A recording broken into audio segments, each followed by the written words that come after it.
হরে কৃষ্ণ, রাধে রাধে বন্ধুরা। আজ হচ্ছে নরসিংহ দেবের আবির্ভাব তিথি। আজ হচ্ছে নরসিংহ চতুর্থী।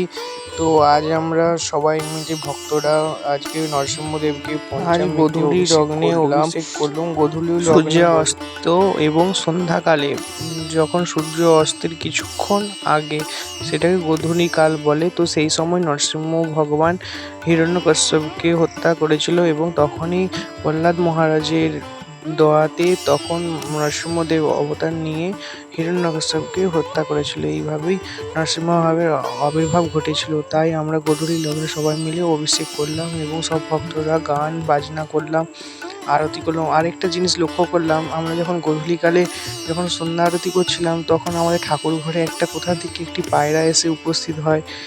তখন পায়রাটা দেখছিল। তারপরে আমরা 108টা করে তুলসী নিবেদন করলাম সবাই মিলে। 108টা করে তুলসী ভগবানকে নিবেদন করার পর আরতি করেছিলাম।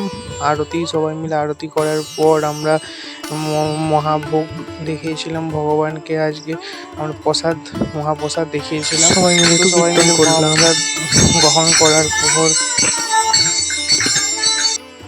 জয় নরসিংহ ভগবান কি জয়।